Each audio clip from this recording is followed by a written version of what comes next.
If he fails, well, I can tell you this, Britain ain't going further left. There's only other one way it is going, and that is to the more populist right type European. That's a big change. That would be a problem for Mr. Starmer, who is much cozier with the traditional European consensus. Out of jail in 20 minutes. Mr. Clarkson, could I ask you just to calm down? And your continued presence here has constituted a breach of the peace. So therefore, I'm also arresting you. In the next few minutes, we're diving into the political storm currently shaking Britain. We'll take a closer look at why Jeremy Clarkson's unexpected arrest has hit such a nerve, especially in rural communities, and how Andrew Neil is using this moment to put real pressure on Keir Starmer's leadership. But before we get started, can I ask a quick favor? If you enjoy what we're doing here, please take a second to like the video and subscribe to the channel. Believe it or not, over 98% of you watch without subscribing. It costs nothing, but it really helps us keep going. Already clicked it? You're a legend. Thank you. Now, let's get into it. We'll break down Starmer's recent policy U-turns, his rejection of public petitions, and what some are calling Labour's quiet war on the countryside. By the end of this video, you'll understand why so many farmers and rural voters feel betrayed and how this growing backlash could shape the future of British politics. I'm surprised that many of them want a rerun. That isn't how our system works. There would be plenty of people who didn't want us in the first place. She was trotting out. Nobody's affected. Rachel Reeves says so. Since when was the BBC the mouthpiece of this infernal government? I'm going to finish, if I may, with a message to the government. I do. Not a shouty one, it's this. For the sake of everybody here, and for all the farmers who are stuck at home today, paralysed by a fog of despair over what's been foisted upon them, I beg of the government to be big, to accept that this was rushed through, it wasn't thought out, and it's a mistake. That's the big thing to do, admit it, and back down. Jeremy Clarkson, once the bold, no-filter host of Top Gear, has taken on a surprising new role. The voice of rural Britain, his shift from high-octane TV personality to full-time farmer, showcased in the hugely popular Clarkson's Farm, hasn't that just entertained millions. It has also opened countless eyes to the tough, often hidden struggles that modern farmers face every single day. Through his trademark bluntness and no-nonsense style, Clarkson has become a strong critic of Labour's countryside policies, and his message is hitting home. In farming communities already burdened by endless red tape and constant financial pressures, his words aren't just opinions, they feel like reality. But everything changed with his recent arrest during a farmers' protest. That moment marked a turning point. Suddenly, Clarkson was no longer just a celebrity dabbling in farming. He became a symbol of rural anger and defiance, a voice that refuses to be silenced. Out of jail in 20 minutes. Mr. Clarkson, could I ask you just to calm down? And your continued presence here has constituted a breach of the peace. So therefore, I'm also arresting you. But where should they get the money from if it's not from farmers? From farmers. With Hear that, everyone? with BBC assets. thinks you should be... Labour's proposed policy changes have sent shockwaves through Britain's countryside. Their ambitious pledge to build 1.5 million new homes has sparked deep concern, especially with the controversial idea of reclassifying parts of the Green Belt as Grey Belt. For many farmers and rural residents, this feels like the start of a slippery slope, one that could lead to unchecked building and the loss of the precious green spaces that define rural life. But that's only the beginning. Labour's strong push for net zero policies like massive wind turbines and sprawling solar farms has added even more worry. While the goals might sound noble, many in farming communities see these city-driven strategies as out of touch, leaving them feeling ignored, undervalued, and in some cases, betrayed. Farmers are speaking up, arguing that their vital role in feeding the country and protecting the land is being pushed aside in favor of flashy climate targets and urban growth plans that often overlook the hard, everyday realities of farming. Now, the backlash is no longer just simmering, it's boiling over. The National Farmers Union NFU has announced plans for a huge tractor protest in central London. A strong show of rural defiance. Some groups are going even further, threatening to block ports and withhold non-perishable produce, risking supermarket shortages to force the government to listen. These bold moves show just how angry and determined rural Britain has become. This isn't just a policy dispute, it's a full-blown rebellion.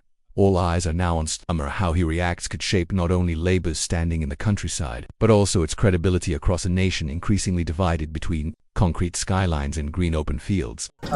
European. That's a big change. That would be a problem for Mr. Starmer, who is much cozier with the traditional European consent. What happened in France, what is unfolding in France, is the defeat of the centre and the failure of centrist policies. These are exactly the policies which Keir Starmer is going to be elected on.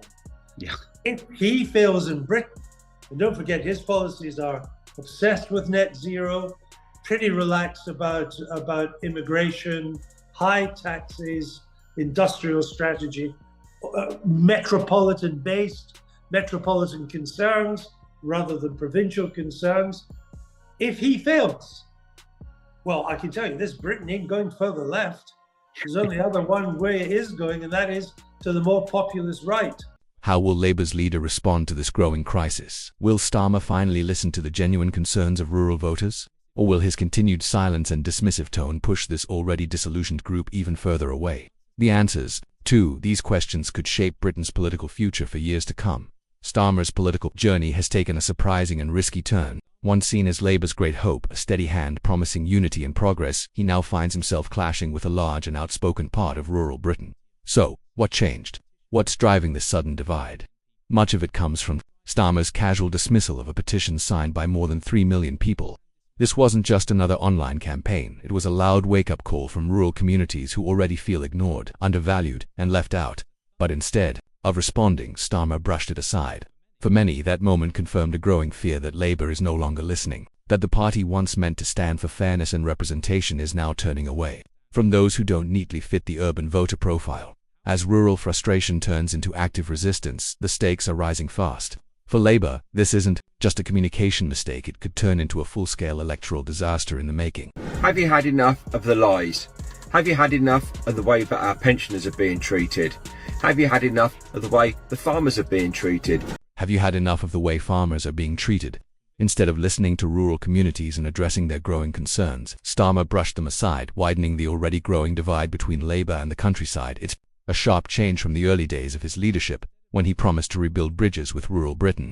Back then, Starmer spoke with conviction about understanding the unique struggles farmers face. He pledged to be a leader for all of Britain, not just its cities. Those promises struck a chord with voters who had long felt forgotten by previous Labour governance. For the first time in years, many in the countryside felt seen, heard, and cautiously hopeful. But as the saying goes, actions speak louder than words, and Starmer's recent policy choices are telling a very different story.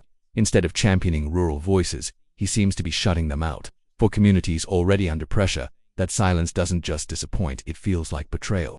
Build itself, because it's quite hard to see anywhere where the right is doing well, which does not now involve the populace. Starmer's backing for expanding housing development onto greenbelt land has set off alarm bells across rural Britain. What many see as an attack on the countryside has only deepened fears that their way of life is being traded away for political gain. At the same time, Labour's fast-track push toward renewable energy, while admirable in principle, has been widely criticised as tone-deaf to the realities on the ground. Farmers and rural businesses say they're being asked to carry the weight of policies designed without their input and often at their expense. Veteran journalist Andrew Neil hasn't held back. Known for his sharp critiques, Neil has been openly scathing about Starmer's leadership. He argues that Starmer's failure to meaningfully respond to public concerns, especially from rural communities, shows a much deeper disconnect with ordinary people. Neil has gone further, accusing Starmer of flip-flopping on major issues and abandoning his earlier promise to bridge the growing urban-rural divide. Now the cost of those missteps is becoming clear. Labour's support in rural constituencies is collapsing. Reports suggest the party could lose as many as 59 of its most marginal seats, a staggering blow fueled by a wave of frustration and disillusionment among farmers and rural voters. Well, Margaret Hodge, a little bit touchy, but and also the problem has been that the more he tries to explain, the worse it gets, which is without a change of leader. Well, maybe you were right, because it did turn out to be untenable. This sharp drop in support is being blamed on a deep sense of neglect and the dominance of urban-focused policies that simply don't reflect the realities of life in rural Britain. As the next general election draws closer, a critical question now looms over the political landscape. Can Keir Starmer turn things around, or has he already done lasting damage to Labour's relationship with the countryside? The answer could reshape British politics for years to come, redrawing the electoral map and fundamentally shifting the balance of power in Westminster. One thing is certain: rural Britain is no longer staying quiet, and the consequences of ignoring it are becoming impossible to overlook.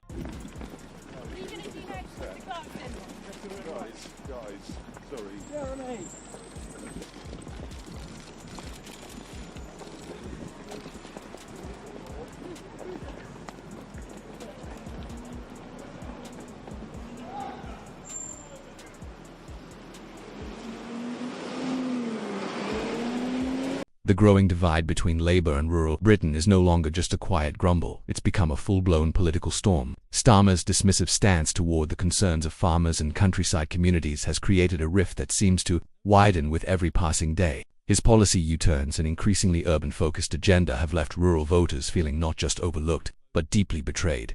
For many, this is no longer about party politics, it's about being heard, respected, and valued. This rising tide of rural discontent isn't a passing frustration. It's a serious political reckoning with the potential to redraw the electoral map entirely.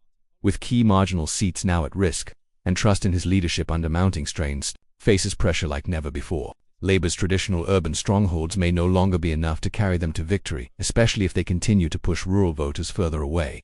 The growing countryside rebellion, now amplified by outspoken figures like Jeremy Clarkson, who poses a serious threat to Labour's base and could fundamentally reshape the political landscape. Looking ahead, one critical question remains: can British politics finally bridge the divide between city and countryside, or will rural communities continue to be sidelined, drowned out by the relentless noise of urban life? The answer may not just decide Labour's fate, it could define the future of the nation.